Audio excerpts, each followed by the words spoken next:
নমস্কাৰ বন্ধু বান্ধৱীসকল মই মাজা আৰু আপোনালোকে চাই আছে মাজা আসাম ইউটিউব চেনেল বন্ধু বান্ধৱীসকল আজিৰ ভিডিঅ'ত আপোনালোকক জনাম আপোনাৰ আইডি প্ৰুফৰ যোগেদি বা আপোনাৰ নামত কিমানখন সিম কাৰ্ড এক্টিভ হৈ আছে আজিৰ ভিডিঅ'ত আপোনালোকক জনাম তো বন্ধু বান্ধৱীসকল চাওক আপুনি জনামতে আপুনি ধৰক এখন সিম কাৰ্ড ব্যৱহাৰ কৰি আছে বা দুখন সিম কাৰ্ড ব্যৱহাৰ কৰি আছে হেতু আপুনি জানে কিন্তু এই দুখন সিম কাৰ্ডৰ বাহিৰেও আপোনাৰ আৰু কোনোবাই মনে মনে সিম কাৰ্ড উলিয়াইছে নেকি আপোনাৰ নামত বা আপোনাৰ আইডি প্ৰুফৰ যোগেদি আপুনি কেনেকৈ গম পাব চাওক বন্ধু বান্ধৱীসকল যদি আপোনাৰ নামত কোনোবাই মনে মনে সিম কাৰ্ড উলিয়াই থাকে আৰু সেই সিম কাৰ্ডখনেৰে কিন্তু তেওঁলোকে কিন্তু নানান ধৰণৰ ফ্ৰড কাম কৰিব পাৰে তো যেতিয়া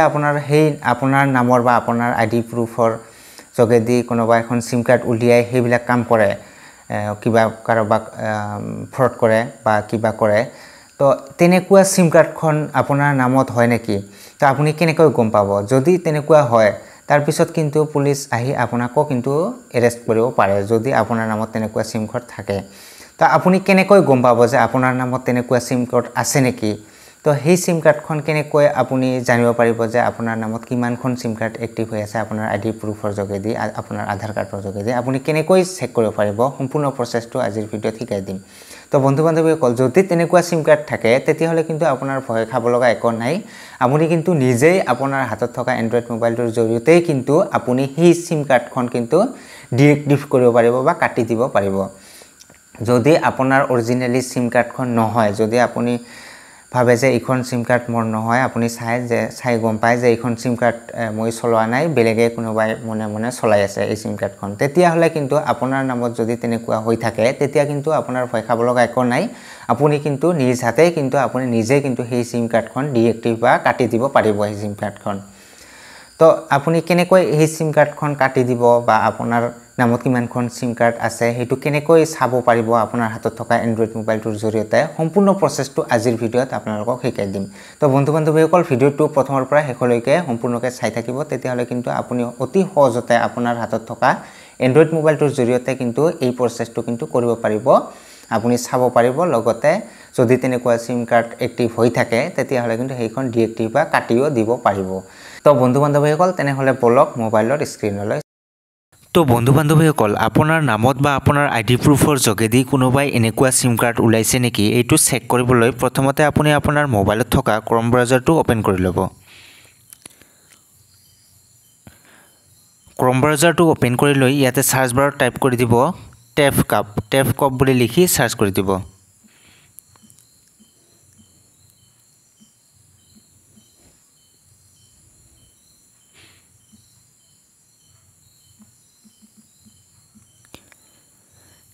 টেফ কপ বুলি লিখি সাৰ্চ কৰি দিব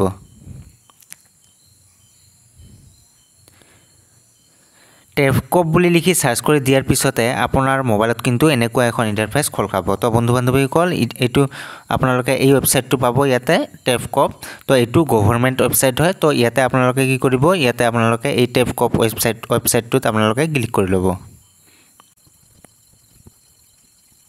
তাৰ পিছতে আপোনাৰ মোবাইলত এনেকুৱা এখন ইন্টাৰফেস খোল খাব আপোনালোকে ইয়াতে চাব পাৰিব বন্ধু বান্ধৱীসকল এনেকুৱা এখন ইন্টাৰফেস খোল খাব ইয়াতে দেখা পাইছে বন্ধু বান্ধৱীসকল ৰিকুৱেষ্ট ৰিচিভ তো ইমানবিলাক মানুহ কিন্তু ইয়াতে ৰিকুৱেষ্ট কৰিছে তাৰ পিছতে ইয়াতে চাব পাৰিছে ৰিকুৱেষ্ট ৰিচল্ভ তো কিছু এই ইমানবিলাক মানুহৰ কিন্তু মানে ৰিকুৱেষ্ট যে পঠিয়াইছিল এইবিলাক কিন্তু সলভ হৈছে যে তেওঁলোকৰ নামত এনেকুৱা কিন্তু স্কেম কৰিছিল এনেকুৱাকে কিন্তু সিম কাৰ্ড ওলাইছিল কোনোবাই তো তাৰ পিছতে তেওঁলোকে কিন্তু সেইখন ডিলিট কৰাৰ বাবে ৰিকুৱেষ্ট কৰিছিল এই ওয়েবসাইটৰ যোগেদি তাৰ পিছতে কিন্তু এইখিনি কিন্তু ডিলিট হৈ গৈছে মানে সেই সিম কাৰ্ডবিলাক কিন্তু ডিএক্টিভ কৰি দিয়া হৈছে এই ওয়েবসাইটৰ যোগেদি তো বন্ধু বান্ধৱীসকল চাব পাৰিছে ইমানবিলাক মানুহে কিন্তু ইয়াতে কিন্তু ৰিকুৱেষ্ট পঠাই আছে তাৰ পিছত ইমানবিলাক কিন্তু সলভ হৈছে তো এইটো ওয়েবসাইটৰ যোগেদি তো আপোনালোকে কি কৰিব অলপমান স্ক্ৰল ডাউন কৰিব আপোনালোকে ইয়াতে চাব পাৰিব 10 ডিজিট মোবাইল নম্বৰ ইয়াতে আপুনি কি কৰিব আপোনাৰ মোবাইল নম্বৰটো টাইপ কৰি দিব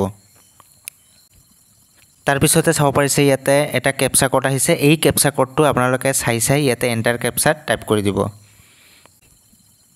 তাৰ পিছতে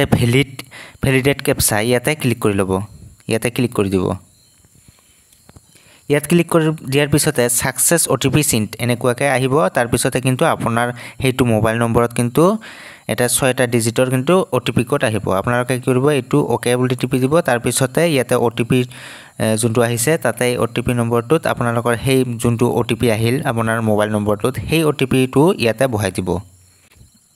OTP কোডটো বহাই দিয়াৰ পিছত ইয়াতে লগইনত ক্লিক কৰিব